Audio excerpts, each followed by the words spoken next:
সম্মানিত ভিউয়ার্স, আসসালামু আলাইকুম ওয়া রাহমাতুল্লাহি ওয়া বারাকাতুহু। আশা করি সবাই আল্লাহর অশেষ রহমতে ভালো আছেন, সুস্থ আছেন। এই চ্যানেলে আর একটি নতুন গুরুত্বপূর্ণ ভিডিওতে আপনাদের সবাইকে স্বাগতম। আজকে আলোচনা করব ইএফটিতে বেতন পাবেন মাদ্রাসার শিক্ষকরাও। বিস্তারিত থাকছে ভিডিওতে। এই ভিডিওটি দেখার আগে যারা এই চ্যানেলে একদম নতুন তারা অবশ্যই চ্যানেলটি সাবস্ক্রাইব করে পাশে থাকা বেল আইকনটি প্রেস করে দিন। আর যারা ইতিমধ্যে সাবস্ক্রাইব করেছেন তাদেরকে জানাই অসংখ্য ধন্যবাদ। ইএফটিতে বেতন পাবেন মাদ্রাসার শিক্ষকরাও।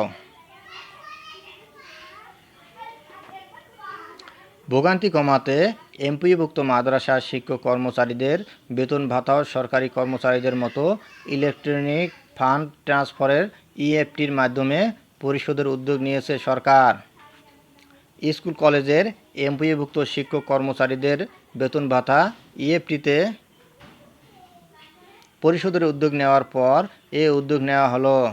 এই উদ্যোগ বাস্তবায়ন হলে ৮,২২৯টি বেসরকারি এমপিওভুক্ত মাদ্রাসার ১,৭৯,২১৭ জন শিক্ষক কর্মচারীর প্রতি মাসের ১ তারিখ বেতন ভাতা ইএফটিতে পাবেন।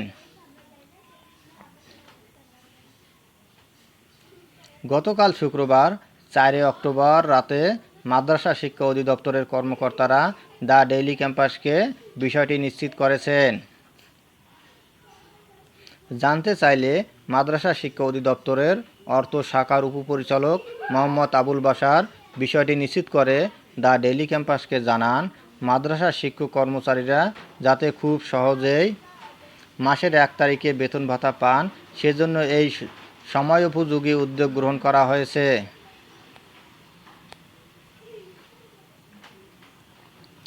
এদিকে ইএফটিতে মাদ্রাসা শিক্ষকদের বেতন ভাতা পরিশোধের বিষয়ে আলোচনা করতে আগামী ৭ অক্টোবর মঙ্গলবার এক কর্মশালার আয়োজন করা হয়েছে বলে জানিয়েছেন অধিদপ্তরের কর্মকর্তারা।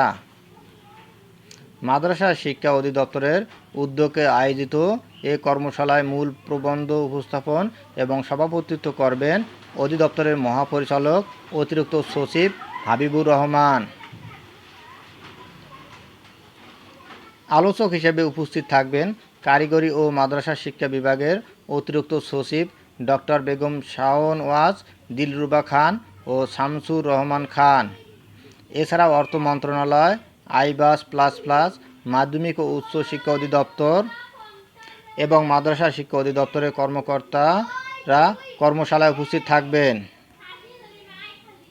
এদিকে এমপিওভুক্ত স্কুল কলেজের শিক্ষক কর্মচারীদের বেতন ভাতা ইএফটিতে পরিশোধের ঘোষণা আসলে বলে দ্য ডেইলি ক্যাম্পাসকে নিশ্চিত করেছেন শিক্ষা মন্ত্রণালয়ের মাধ্যমিক ও উচ্চ শিক্ষা বিভাগের সিনিয়র সচিব ডক্টর শেখ আব্দুর রশিদ।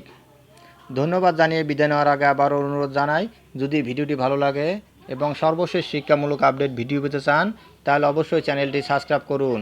ধন্যবাদ সবাইকে।